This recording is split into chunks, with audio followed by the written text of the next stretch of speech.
వాళ్ళ హస్బెండ్ తీసుకొని పులివెందుల బై ఎలక్షన్కి వచ్చింది.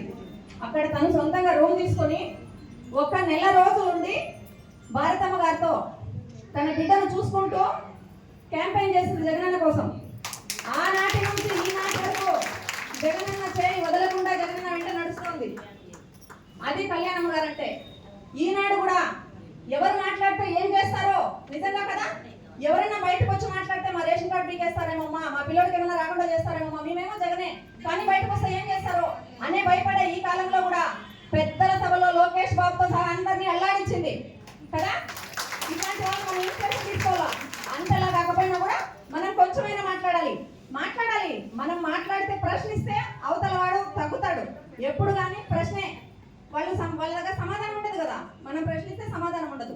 కాబట్టి ఇంకా మన విజయకం తీసుకుంటే కుటుంబాన్ని చూసుకుంటూ, నియోజకవర్గాన్ని చూసుకుంటూ, మోహన్ అన్నకు తోడుంటూ, రాజకీయాల్లో ముందడుగు వేస్తూ, ఎస్సీ కుటుంబం అంటే తెలియని వాళ్ళు ఎవరు లేరు. వాళ్ళ మామగారి నుంచి, వాళ్ళ ఆడపడుచు నుంచి, మోహన్ రెడ్డి నుంచి వాళ్ళ ఇంటికి, వాళ్ళ కుటుంబానికి చాలా మంచి పేరు, చాలా గౌరవము. ఇంకా విజయక్క వరకు తీసుకుంటే నేను ఎప్పుడు తనని ఫాలో అవుతున్నాను. కాకపోతే ఈ మధ్య కాలమే నేను అక్కతో ముఖాముఖి మాట్లాడుతున్నాను. చాలా సున్నిత మనస్కురాలు, అందరినీ కలుపుకోలుగా ఉంటుంది. కాబట్టే జగనన్న ఈరోజు 5 జిల్లాలకు వర్కింగ్ మహిళా ప్రెసిడెంట్గా ప్రతిరోజు ఎవరు ఫోన్ చేసినా ఏదైనా కానీ తన టైం చూసుకొని ఖచ్చితంగా తిరిగి ఫోన్ చేస్తుంది. ఫోన్లో మాట్లాడుతూనే చల్లగా వెన్నలాగా మాట్లాడుతుంది. అప్పుడే మనం అన్నీ మర్చిపోయి మనం కూడా నెమ్మదిగా మాట్లాడతాం.